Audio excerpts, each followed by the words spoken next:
Baik, kita mulai. Assalamualaikum warahmatullahi wabarakatuh. Waalaikumsalam. Baik, Waalaikumsalam. Waalaikumsalam warahmatullahi Warahmatullahi wabarakatuh. wabarakatuh. sore, salam sejahtera bagi kita semua. Ya, kita sore ini kuliah teknik pemulihan tanaman perkebunan. Ya, mohon diisi presensi di PB Lecturer. Bab yang akan kita bahas adalah tentang pengelolaan keragaman genetik. Ya, Em, keragaman genetik dalam pemulihan tanaman ini sangat penting. Ya, untuk kita sebagai modal dasar melakukan kegiatan pemulihan tanaman. Kita lakukan eh, karakterisasi ya dari eh, bahan genetik plasma nutfah ya yang beragam kita karakterisasi, apakah ada yang sudah sesuai dengan keinginan konsumen, keinginan pasar atau belum. Bagaimana penampilan karakteristik dari masing-masing eh, genotipe yang ada dalam eh, koleksi plasma nutfah. Ya, barangkali sudah ada yang eh, karakter unggul di satu genotipe, namun masih lemah di karakter yang lain. Sebaliknya, genotipe lainnya itu ada yang unggul, ya, yang tidak dimunyai oleh genotipe yang pertama, maka kita perlu eh, lakukan perluasan, ya. Kita bisa gunakan dua-duanya untuk melakukan persilangan secara buatan, atau kita lakukan hibridisasi buatan. Nah, jadi penting untuk mengetahui bagaimana eh, keragaman dalam populasi-populasi yang sedang kita koleksi. Ya, keragaman adalah perbedaan dari penampakan ya dari fenotip yang kita lihat, kita ukur, kita amati di antara individu-individu. Ya, individu-individu itu eh, perbedaan-perbedaan karakteristik dari individu-individu dalam populasi. Itu adalah keragaman. Jadi perbedaan fenotip tentunya. Dan perbedaan fenotip itu dapat disebabkan oleh pengaruh genetik, juga disebabkan oleh pengaruh lingkungan. Bisa genetik, bisa lingkungan, bisa dua-duanya mana yang lebih besar. Ya. Kalau lebih besar genetik atau lebih besar lingkungan, perlu kita cek. Ya. Hubungan dalam keragaman genetik, kita berharap bahwa keragaman yang ada itu akibat dari uh, genetiknya, bukan akibat dari lingkungan, sehingga kita bisa manfaatkan informasi itu untuk kita perluas, untuk kita gabungkan ya, antar tanaman, antar populasi seperti yang saya sebutkan tadi. Ya. Nah, keragaman ini yang merupakan modal dasar dalam kita melakukan kegiatan pemulihan tanam. Tidak ada keragaman, kita tidak bisa melakukan pemulihan tanam. Tidak ada perbedaan satu dengan yang lain, kita tidak bisa, karena berarti sudah seragam, sudah langsung bisa digunakan. Ya, kelemahan-kelemahan itu nanti perlu lihat apakah memungkinkan untuk membentuk keragaman baru. Gitu. Ya. Ini contoh keragaman pada cabai. Tadi di praktikum sudah kita lihat ya, koleksi-koleksi ini sebagian saja dari panen yang ada di rumah kaca, ya, yang menunjukkan bahwa tidak selamanya cabai itu berwarna merah. Ada yang orange, ada yang lemon, ada yang peach, ada yang kuning. Ya. Ada warna antara yang ungu, tadi sudah kita lihat. Dan bentuknya pun bermacam-macam. Ada yang bulat, ada yang cherry, panjang, panjang sekali, besar sekali, ya, membulat, dan seterusnya. Rasanya pun juga bermacam-macam. Ada yang manis, tidak ada pedasnya, ada yang agak pedas, pedas, bahkan sangat pedas. Nah, ini keragaman-keragaman ini yang bisa kita gunakan untuk kita rakit maunya konsumen seperti apa. Konsumen hobis, konsumen rumah tangga mungkin perlu yang unik, perlu yang apa, perlu untuk ditanam di pot sebagai tanaman hias. konsumen biofarmaka beda lagi, ingin kapsaisin tinggi, ya, pedasan yang tinggi sehingga bisa diekstrak untuk keperluan biofarmaka. Konsumen restoran beda lagi, ingin yang pedas, ingin yang warna merah cerah, ingin yang rasanya enak dan seterusnya. Ya. Konsumen rumah tangga juga beda. Nah, untuk itu perlu ada informasi ingin yang konsumen seperti apa. Lalu kita hubungkan dengan keragaman yang ada. Apakah keinginan konsumen sudah terpenuhi di dalam satu genotip? Kalau belum, maka berarti kita harus perlu rakit, kita perlu sisipkan dari genotipe-genotipe yang lain, sehingga pada gilirannya akan bisa memenuhi keinginan konsumen dan dilepas varietas. Ini contoh cabai. Pepaya juga demikian.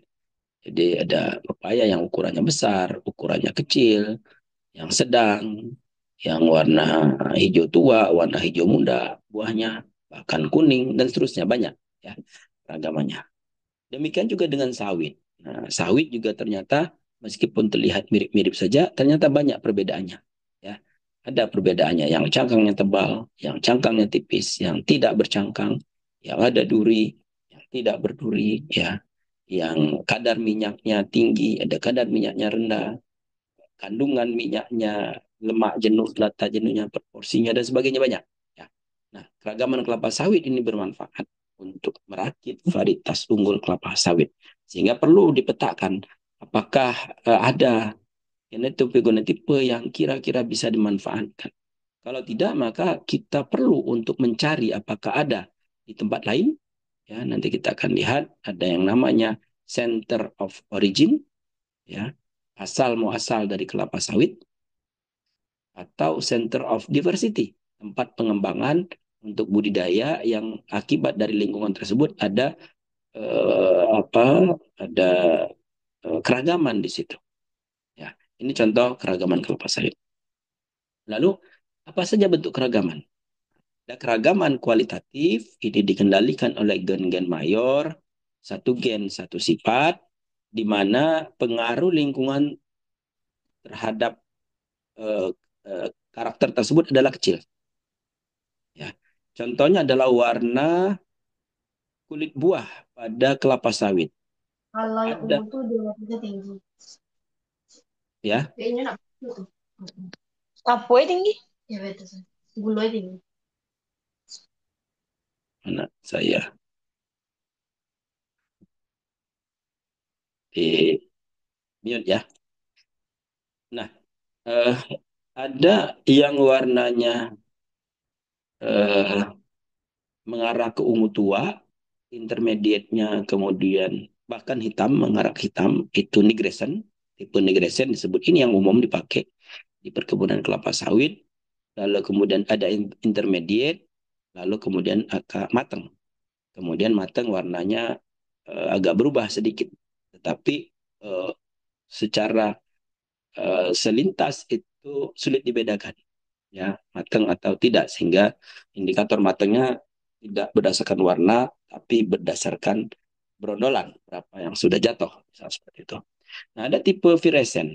Tipe virescent ini warna mudanya hijau, kemudian dia akan menguning, lalu kemudian berubah menjadi orange. Nah, tipe ini yang sekarang mulai diminati untuk diintroduksikan ke sawit-sawit komersial agar bisa dibedakan antara buah yang masih muda, buah intermediate maupun buah yang sudah matang. Karena panen dari kelapa sawit harus tepat waktu, tidak boleh terlalu muda dan tidak boleh terlalu matang. Nah, ini karakter kualitatif. Warna ini tidak dikendalikan oleh, tidak dipengaruhi oleh lingkungan, kecil sekali. Jadi kalau hijau ya hijau saja. Dia tidak misalnya ditanam di lingkungan yang ekstrim, kurang subur, berubah menjadi warna lain, tidak. Tanam dataran tinggi berwarna, tidak. Jadi semua lingkungan dia tetap merupakan penampilan seperti itu, hijau. Nah, yang kedua adalah keragaman kuantitatif, di mana karakter ini bisa diukur, ya, bisa diukur, kemudian dikendalikan oleh gen-gen minor, ya, dan eh, sebagian besar dari kelapa sawit saya kira adalah karakter kuantitatif, menimbang, mengukur, kemudian yang menggunakan alat ukur lah itu adalah kuantitatif. pengaruh lingkungan terhadap karakter tersebut besar. Ya, jadi kalau tinggi tanaman misalnya, kalau lingkungan tidak subur, maka dia akan terhambat tumbuhannya. Produktivitas apalagi pun harus subur, harus bagus, harus kondisi lingkungan optimal agar produksinya bagus. Kalau ditanam di lingkungan yang marginal, ya maka dia akan kurang bagus. Ya, jadi banyak karakter-karakter di kelapa sawit itu dipengaruhi oleh lingkungan. Berikutnya adalah sumber keragaman. Ya, sumber keragaman dari berbagai tanaman di dunia, tidak terkecuali kelapa sawit, adalah ada 4. Yang pertama adalah dari tempat asal. Yang disebut introduksi dari tempat asal. Tempat asal. Bisa center of origin. Bisa center of diversity. Ya. Bisa kita introduksi dari tempat-tempat yang memang walaupun dia di dalam negeri, tapi misalnya ada di tempat-tempat tertentu yang tidak terjangkau sebelumnya. Ya. Dipindahkan dari tempat itu ke tempat yang baru. Itu yang pertama.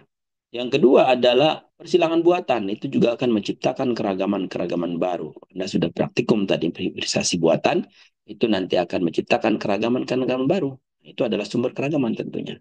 Ya, kalau ada gen-gen di dalam tanaman, ada gen-gennya di populasi itu, maka gen itu bisa kita rakit, bisa kita gabungkan sehingga membentuk fenotipe baru.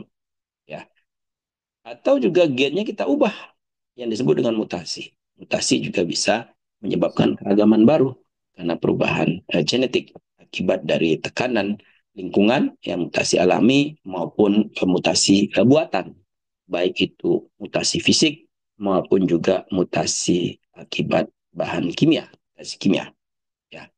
Kekinian adalah rekayasa genetik dan genome editing, pengeditan genom. Nah, ini juga menciptakan sumber keragaman dengan menyisipkan gen tidak hanya dari tanaman, bisa juga dari hewan, bisa dari makhluk hidup yang lain, ya, eh, virus misalnya, bakteri, ya, bisa disisipkan ke dalam tanaman. Ya, kekinian genome editing, pengeditan genom, diedit, dihilangkan, ditambahkan, ya, diedit ya, genomnya dari tanaman itu yang ada di dalam situ, tapi tidak menambahkan gen dari luar, hanya basanya saja yang mungkin saja perlu dikurangi atau ditambahkan sehingga dia berubah dari mengkode asam amin tertentu menjadi kode asam amino yang lain. Nah, ini penjelasannya bahwa introduksi mendatangkan plasma nutfa dari tempat di mana terdapat keragaman genetik yang tinggi. Ada 2 yang utama. Yang pertama adalah center of origin. Center of origin adalah tempat asal berkembangnya spesies tanaman. Ya. Indonesia misalnya pala itu dari Indonesia. Kecipir misalnya dari Indonesia. Berapa tanaman itu dari Indonesia. Sehingga kita punya center of origin. Ya. Kelapa sawit center of originnya ada di eh, ada di Afrika misalnya. Ya. Lalu kemudian center of diversity, di mana tempat tanaman itu secara intensif dibudidayakan sejak lama. Indonesia, Malaysia itu center of diversity dari kelapa sawit misalnya, karena kita mengembangkan kelapa sawit sudah cukup lama, mungkin sudah lebih dari 100 tahun. Sehingga center kita bisa sebagai center of the diversity. Bisa saja ada keragaman meskipun tidak setinggi di keragaman center of origin asal muasalnya, tetapi mungkin saja ada perubahan-perubahan akibat dari lingkungan yang ada di Indonesia. Papilov tahun 1949 membagi wilayah di dunia ke dalam pusat-pusat keragaman yang disebut dengan Center of Origin tadi. Misalnya Sino-Japanese, daerah Jepang sana itu kedelai, jeruk, padi, dan teh. Indochina itu pisang, kelapa, padi, dan tebu. Hindustan itu padi dan jute. Asia Barat itu gandum, barley, anggur, apel. Mediterania itu kubis, bit, gula, zaitun. Afrika itu sorghum, millet, sawit, dan kopi.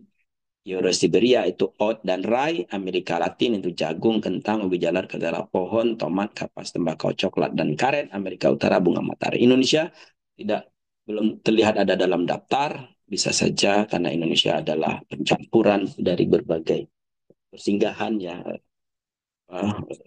para dagang atau kombinasi-kombinasi ini, tetapi sesungguhnya ada beberapa yang sudah mulai dikatakan bahwa tanaman-tanaman tersebut berasal dari Indonesia. Itu adalah introduksi. Yang kedua adalah hibridisasi atau persilangan buatan. Ya, ini mengkombinasikan keragaman baru melalui rekomendasi yang terbentuk dari alel-alel yang berasal dari tetua persilangan. Ada varietas A, ada varietas B. Persilangan itu terbatas ke dalam satu spesies yang umum. Ya, ada beberapa juga yang persilangan antar spesies. Tapi kalau sudah antar genus itu sangat susah, apalagi antar famili. Ya, yang paling mudah dilakukan adalah antar varietas dalam spesies kelompok Dura, kelompok Pesipera menjadi Tenera. Ini contohnya. Ya, sehingga dari varietas-varietas itu akan memunculkan keragaman baru akibat dari kombinasi gen-gen yang ada di dalam tetua-tuanya. Nah, ini sebagai modal untuk kita melakukan seleksi pada populasi bersegregasi, populasi pada generasi berikutnya. F1 itu adalah turunan pertama, F2 itu adalah turunan pertama. A besar A besar itu adalah contoh gen ya kualitatif ya. A besar disilang anak kecil-kecil menjadi A besar kecil 100%. Lalu ketika dilakukan penyerbukan sendiri akan bersegregasi dan akan mempunyai keragaman yang tinggi dia. Yang ketiga adalah mutasi. Perubahan yang mendadak dan bersifat acak pada materi genetik akibat dari pelakuan mutagen fisik atau kimia ini menyebabkan disebut dengan mutasi. Ya, gennya yang berubah. Beberapa karakter ini berubah karena gen ini biasanya apa namanya dihilangkan dalam populasi ini akan mengganggu. Misalnya B, C itu A itu yang bagus, kemudian muncul B, C, ada duri, ada sayap, ada segala macam pada kelapa sawit ini akan mengganggu kualitas hasil, gitu ya. Sehingga biasanya akan dibuang. Tapi mutasi juga ini mungkin mutasi alami. Tapi kalau mutasi buatan bisa saja ini untuk memperbaiki karakteristik yang ada pada kelapa sawit ya sehingga akan lebih bermanfaat. Yang tadinya tidak ada menjadi ada. Itu mutasi. Berbeda dengan persilangan buatan. Persilangan buatan sudah ada di dalam tetua, tinggal kita gabung-gabungkan saja. Oleh karena itu kita perlu lacak gennya seperti apa di tetua ya jantan dan betina, betina dan jantan sehingga bisa kita manfaatkan dengan cara gabungan. Yang terakhir atau yang keempat adalah rekayasa genetik dan genome editing. Rekayasa genetik itu artinya memindahkan gen atau DNA asing ya bisa jadi tanaman, bisa virus, bakteri, jamur atau hewan ke dalam genom tanaman. Ya, satu gen atau dua gen atau tiga gen ya beberapa gen tidak bisa banyak juga ya transformasi genetik itu sehingga gen-gen yang kita harapkan yang kemungkinan tidak ada di tanaman kita itu menjadi ada ya menjadi terkirimkan ya dari tempat asalnya ya. Nah ini akan apa namanya mendobrak barrier yang kalau persilangan buatan seksual itu hanya sampai level di dalam spesies, transformasi genetik ini bisa antar spesies, antar famili, antar kingdom bahkan ya.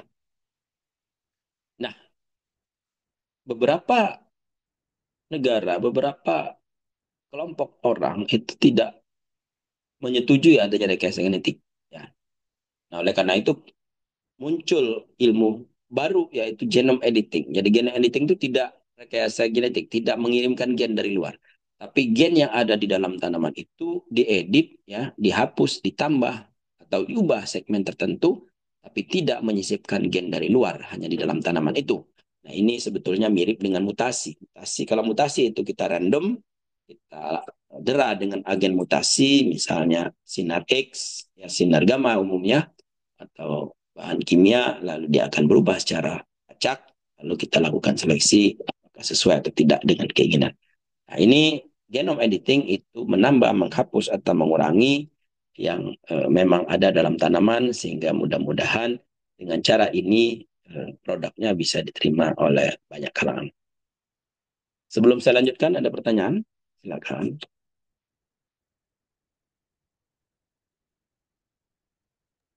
Prof, izin bertanya, Prof. Silakan.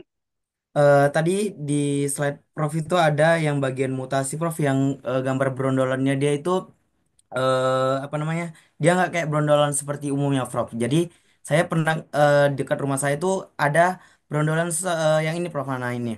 Yang ini saya pernah ketemu yang bagi yang C ini, dia tuh kayak nggak brondolan seperti umum Prof. Dia kayak bercabang gitu. Dia kalau dari ini kan materinya mutasi Prof. Dia kenapa bisa terjadi kayak gitu Prof? Dia satu Ya, blok terjadi kayak gitu Prof. satu blok ya. Iya. Nah, kita harus ya terima kasih Mas Goklas atas pertanyaannya. Nah, kita harus cek dulu Mas Goklas, apakah betul akibat dari mutasi genetik atau akibat dari respon terhadap perubahan lingkungan. Kalau dia satu blok merata semua, lalu kemudian kita eh, lihat ada perubahan, mungkin saja respon terhadap perubahan lingkungan, bukan gen yang mengalami mutasi, tapi ekspresi dari gen itu, sehingga dia menunjukkan fenotipnya. Tapi kalau kita ambil buahnya ini, lalu kita tanam dan anaknya menyerupai itu semua, berarti mulai perubahan. Biasanya perubahan tidak satu blok, tapi satu tanaman, satu tandan gitu ya, menunjukkan adanya perubahan. Lalu nanti itu akan mewaris, akan terjadi perubahan itu di anak-anaknya yang terlihat bahwa dia mewaris. Ya, jadi biasanya kalau satu blok tidak mungkin akibat mutasi satu blok. Biasanya karena pengaruh lingkungan kalau satu blok. Ya, misalnya lingkungan kekurangan air, jadi dia membuat caping gitu ya, atau kekeringan gitu ya. Kemungkinan nutrisinya kurang ya, atau lingkungannya kurang baik sehingga dia tidak menunjukkan kondisi optimalnya. Itu Mas. Oke, Prof. Berarti kalau pengaruh lingkungan, berarti kalau kemarau juga bisa ini ya, Prof. Bisa apa namanya? Bisa terjadi seperti ini, Prof. Bisa. Kalau pengaruh lingkungan, kita perlu lihat lingkungan seperti apa yang menyebabkan seperti ini. Kemungkinan akibat dari kekurangan air misalnya. Atau terlalu lingkungan asam misalnya. Bisa menyebabkan seperti ini. Dan itu akan berubah kalau lingkungannya berubah. Jadi kalau hujannya cukup, subur tanamannya, itu dia akan kembali lagi ke ekspresi semula. Nah, gitu. Baik. Terima Terima kasih, kasih, Prof. Mas. Ya. Nah, lalu plasma nutfah atau keragaman genetik itu perlu dikelola. Biasanya ada lembaga yang ditunjuk, lembaga yang dibentuk ya pada tingkat internasional ya maupun tingkat nasional ya yang saling bekerja sama. Beberapa contoh internasional misalnya International Board of Plant Genetic Resources ya IBPGR, International Research Center. Ini ada berbagai macam research center internasional. Kalau di Indonesia nasional, dulu ada Lembaga Ilmu Pengetahuan Indonesia, sekarang jadi BRIN. Balai Besar Biotehnologi Tanaman dan Sumber Daya Genetik, sekarang menjadi BSIP. Seperti itu. Nah, ini ada lembaga-lembaga yang ditunjuk untuk mengelola. Karena kalau tidak dikelola dengan baik, maka bisa jadi menjadi tidak lestari. Karena ada beberapa karakteristik yang mungkin saja menjadi tidak unggul anggapan kita. Karena kan petani-petani itu selalu menanam yang unggul. Kalau ada yang unggul akan nggak unggul akan ditinggal. Nah, itu perlu diselamatkan. Mungkin saja sebagian besar tidak unggul, tapi ada karakter-karakter yang menyebabkan yang dia sebetulnya bermanfaat. Lalu kalau belum dimanfaatkan dia sudah menghilangkan sayang. Misalnya biasanya tanaman-tanaman yang produktivitasnya rendah, tahan dia penyakit. Nah, ketahanan penyakit itu kalau tidak diselamatkan akan hilang sehubungan dengan hilangnya genotipe. Sehingga perlu diselamatkan. Memang agak ada biaya yang relatif mahal, tapi ini bermanfaat. Kita ambil contoh lembaga-lembaga di dunia, lembaga-lembaga negara lain yang sangat memperhatikan sumber daya genetik ini. Misalnya Thailand, Thailand sangat memperhatikan plasma nutfah dan dimanfaatkan seoptimal mungkin. Jadi ada lembaga yang mengelola plasma nutfah. Indonesia secara aturan undang-undang ini belum. Undang-undang sumber daya genetik itu belum disahkan juga sejak 10 tahun yang lalu. Sudah digodok ya, sampai sekarang belum selesai juga. Jadi tidak ada yang bertanggung jawab penuh terhadap plasma nutfah kita. Ini harus kita dorong terus agar ada. Ini contoh lembaga internasional. Ada CIAT, International Center for Tropical Agriculture, ya. Kemudian CIMIT, International Maize and Wheat Improvement Center. CIP, International Potato Center, ya.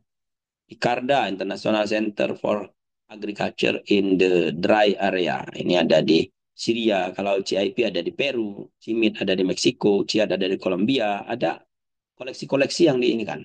Ikrastat misalnya itu ada di India, sorghum, millet, chickpea, kacang tanah. ISOPB, International Society of Oil Palm Breeders, kelapa sawit. Nah, di mana ini ya? Kelapa sawit. Ada di mana itu? Ini International Rice Institute, Research Institute di Los Banos, Filipina. Ya. untuk padi. Coba cari kira-kira lembaga internasional kelapa sawit itu ada di mana. Ini masih kosong di sini. Ya. Nah, lalu koleksi plasma nutfah tadi sumber-sumbernya kan sudah kita tahu dari mana, introduksi, persilangan, mutasi, kemudian rekayasa genetika, apa saja yang dapat kita sebut sebagai koleksi. Yang pertama adalah varietas unggul yang telah ditanam luas, varietas komersial. Itu juga koleksi plasma nutfah.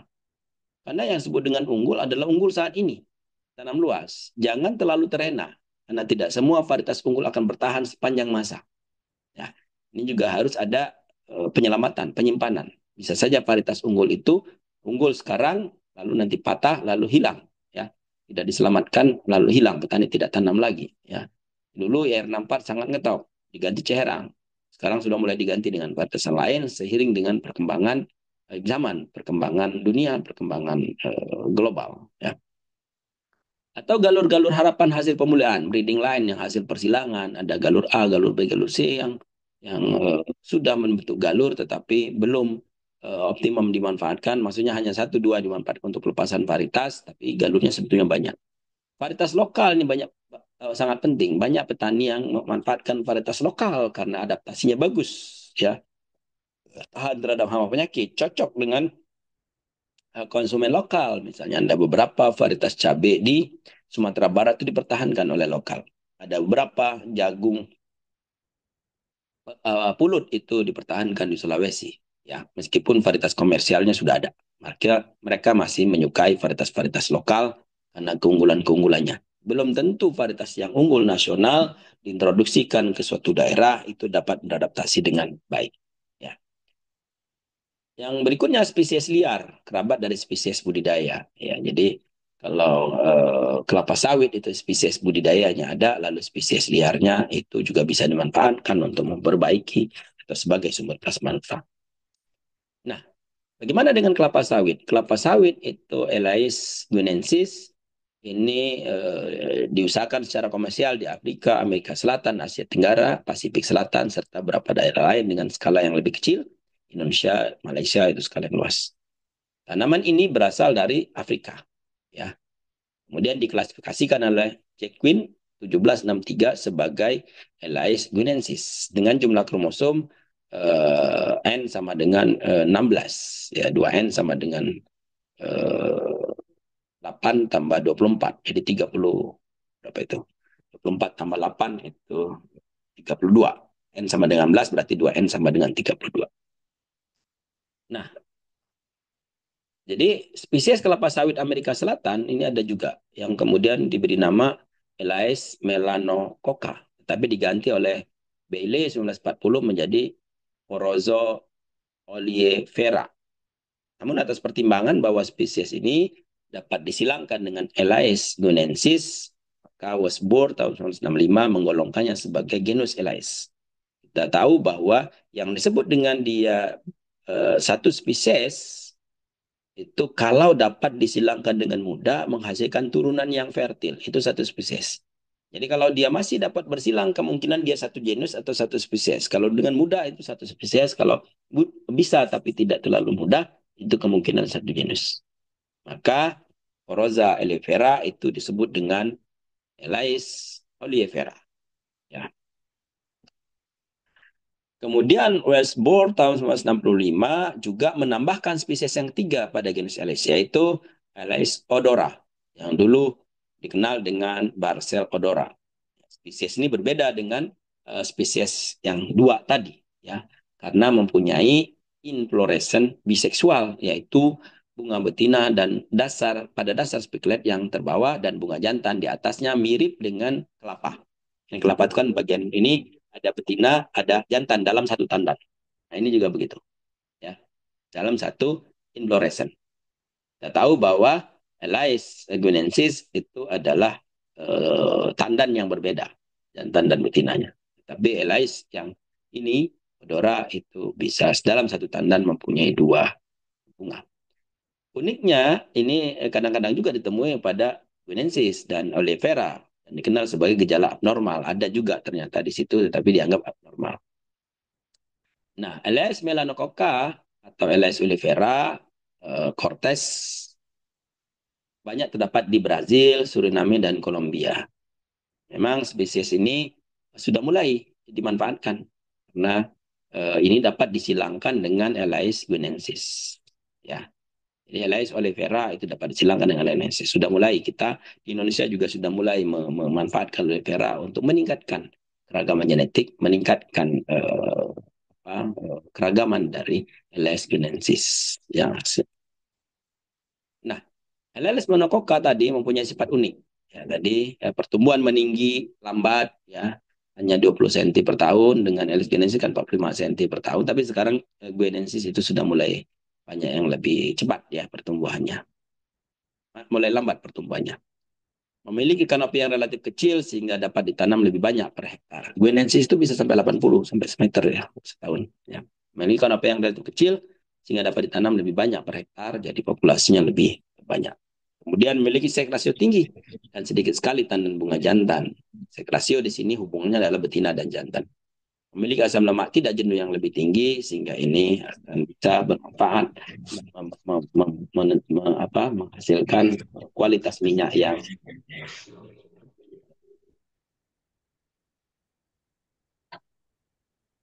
tingkat aborsi oleifera ini sangat tinggi sehingga banyak ada kegagalan tandan matang menyebabkan produksi tandan rendah.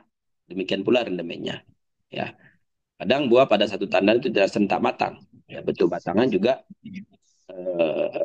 ada berbeda.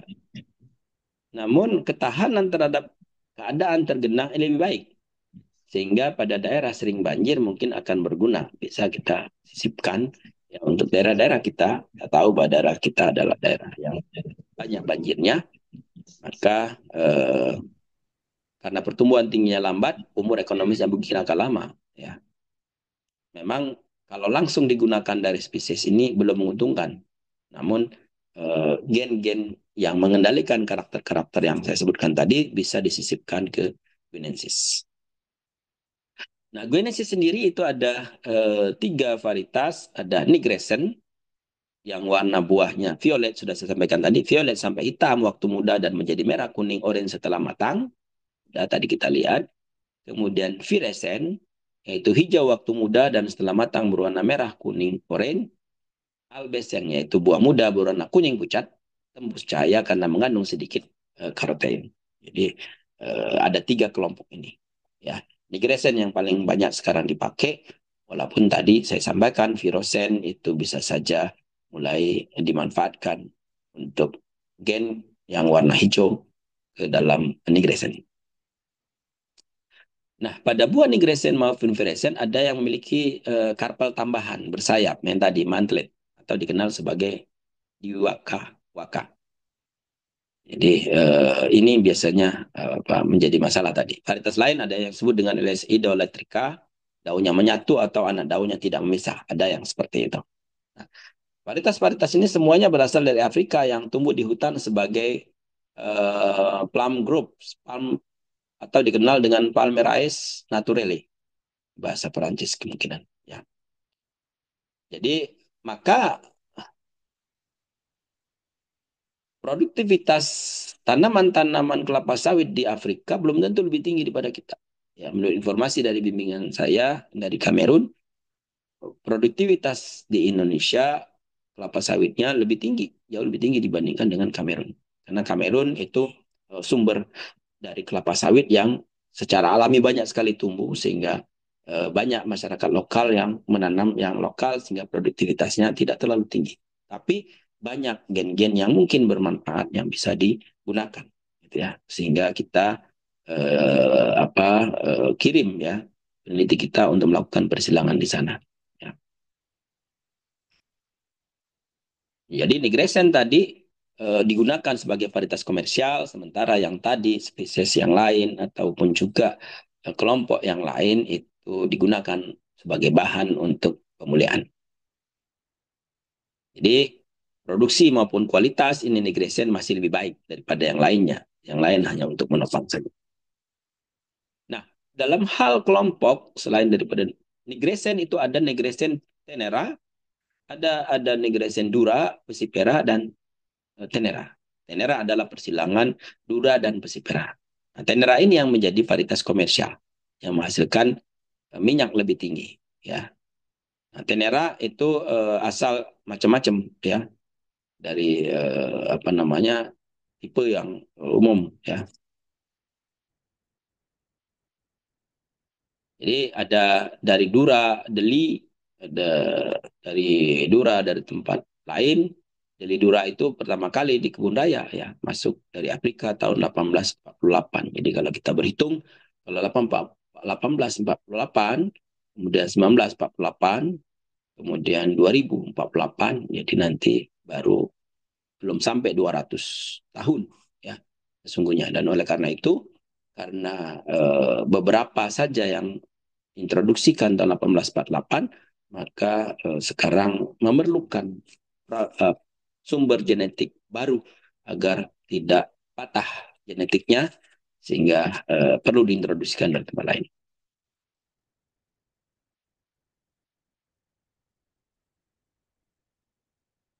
Saya kira itu ada yang perlu didiskusikan, ya, kalau kuliah online. Kuliah online kan bisa lebih cepat masalahnya. Ada yang sedang di kebun sawit, Mbak Winda. Kalau saya di rumah saja nih. Ada pertanyaan? Boleh tanya apa saja? Silakan. Yang buka ini? Enggak ya? Nah, jadi keragaman sawit itu di Indonesia sudah mulai menurun sehingga perlu adanya introduksi tempat lain yang walaupun sekarang regresen sudah dipakai, tetapi virusen dan kelompok lain juga diperlukan untuk sesuai dengan keinginan konsumen dan juga sesuai juga dengan tantangan baru. Misalnya beberapa negara itu sangat concern dengan kesehatan, ya, sangat concern dengan kadar lemak jenuh dan tak jenuh. Nah, ini perlu meningkatkan kadar lemak tak jenuhnya. Katanya kelapa sawit itu tidak baik untuk kesehatan karena lemak jenuhnya tinggi. Nah, ini perlu dirakit yang sesuai dengan keinginan konsumen. Jadi yang memendek lebih, yang apa, meningginya lebih lambat tadi itu oleh apa, eh, dari spesies yang lain, ya, itu juga bisa dimanfaatkan untuk apa, membuat dia menjadi lebih pendek, maksudnya tidak terlalu cepat meninggi, ya. Kalau tidak ada pertanyaan, sampai jumpa di lain kesempatan. Terima kasih atas perhatian Anda semua. Semoga selalu sehat. Assalamualaikum warahmatullahi wabarakatuh. Waalaikumsalam warahmatullahi Warahmatullahi wabarakatuh. wabarakatuh. Terima kasih, Prof. Terima kasih Dan banyak, Prof. Terima kasih, Terima kasih banyak, Prof. Bro.